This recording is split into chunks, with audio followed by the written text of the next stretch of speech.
Hello students, now we are discussing about chapter number 6 class 10th NCERT book.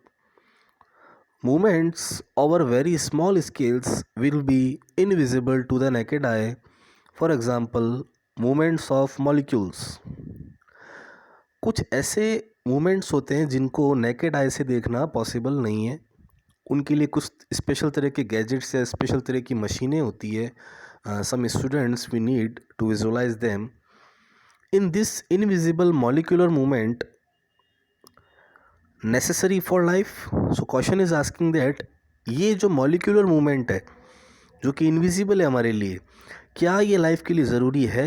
हाँ, इसके बिना किसी तरह की लाइफ प्रोसेस कंप्लीट नहीं हो सकती. जैसे कि जो एटॉमिक मूवमेंट है जिसमें इलेक्ट्रॉन्स मूव करते हैं तो ही वो एटम लिविंग कंडीशन में होगा. किसी एटम में अगर इलेक्ट्रॉन्स ही नहीं है तो वो एटम कहलाएगा ही नहीं, मीन्स वो डिके हो चुका है.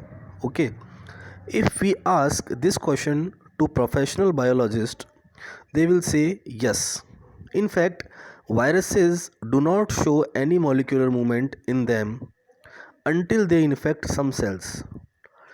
मैंने बोला कि ऐसा पॉसिबल नहीं है, बट अकॉर्डिंग टू बायोलॉजी कुछ ऐसा एक्सेप्शंस हैं जस्ट लाइक वायरस हैं जिनमें इस तरह के molecular movements just like respiration, transpiration, digestion, formation of enzymes, इस तरह की चीज़ें नहीं होती है. लेकिन फिर भी वो किसी भी सेल को इन्फेक्ट कर सकते हैं.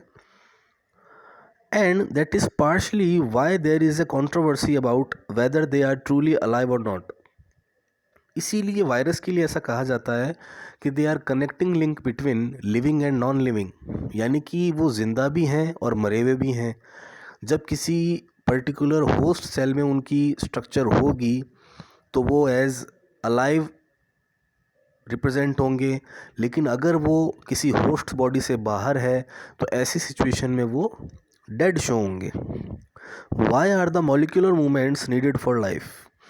ये कह रहा है कि मॉलिक्यूलर मूवमेंट लाइफ के लिए ज़रूरी क्यों है.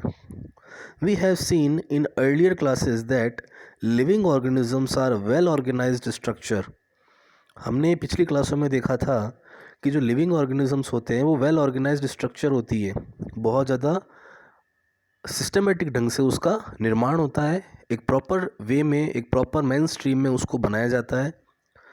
They can have tissues have cells have smaller components into them and so on. जो अल्टीमेट ऑर्गेनिजम्स हैं, मल्टी सेलुलर ऑर्गेनिज्म की बात हो रही है, तो मल्टी सेलुलर ऑर्गेनिज्म में ऑर्गन्स होते हैं. ऑर्गन्स का फॉर्मेशन होता है टिश्यू के ग्रुप से, टिश्यूज़ का फॉर्मेशन होता है सिमिलर ग्रुप ऑफ सेल से, एंड सेल अल्टीमेटली बनती है various type of cellular organelle से. और अगर उनके भी अंदर जाएंगे तो हमको मिलते हैं molecules, different type of molecules just like protein, sugar, fat etcetera. Because of the effects of the environment this organised ordered nature of living structures is very likely to keep breaking down over time. Environment की वजह से, आसपास के वातावरण की वजह से, आसपास के पर्यावरण की वजह से ये जो लिविंग क्रिएचर्स हैं, ये जो लिविंग स्ट्रक्चर है वो धीरे धीरे डे बाय डे ख़राब होती जाती है, ख़त्म होती जाती है, उसका ब्रेक डाउन होता जाता है. जैसे कि एक ह्यूमन बीइंग है, उस ह्यूमन बीइंग की बर्थ होती है, वो बड़ा होता है, आफ्टर सम टाइम वो अडल्ट होगा, अडल्ट के बाद में कुछ सालों बाद वो ग्रेविड हो जाएगा, वो बूढ़ा हो जाएगा और फिर उसकी डेथ हो जाएगी. तो ये एक प्रॉपर प्रोसीजर चलता रहता है. If order breaks down the organism will no longer be alive. ये जो सीक्वेंस था, अगर ये सीक्वेंस किसी भी रीज़न से ख़राब हो जाता है तो ऑर्गेनिज्म ज़िंदा नहीं रह पाता. या कह सकते हैं कि ये जो लाइफ प्रोसेसेस होती है बॉडी की, कई तरह की लाइफ मैकेनिज़्म है, तो अगर इनमें किसी तरह की डाउट होती है, किसी तरह का एबनॉर्मलिटी आती है, किसी तरह की प्रॉब्लम्स आती है, तो ऐसी सिचुएशन में they can not alive. So living creatures must keep repairing and maintaining their structures.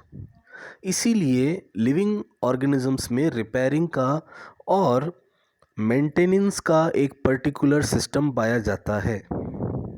Since all these structures are made up of molecules, they must move molecules around all the time. अगर ultimately देखा जाए तो हर organism में different type of molecules present होते हैं, जैसे कि carbon, hydrogen, oxygen, nitrogen, phosphorus है, सल्फर है। इन सब तरह के और मॉलिक्यूल या ये जो एटम्स हैं, इनकी वजह से अल्टीमेटली ऑर्गेनिजम्स का फॉर्मेशन होता है और ये सारी चीज़ें उस ऑर्गेनिज्म में कंटिन्यूसली मूव करती है।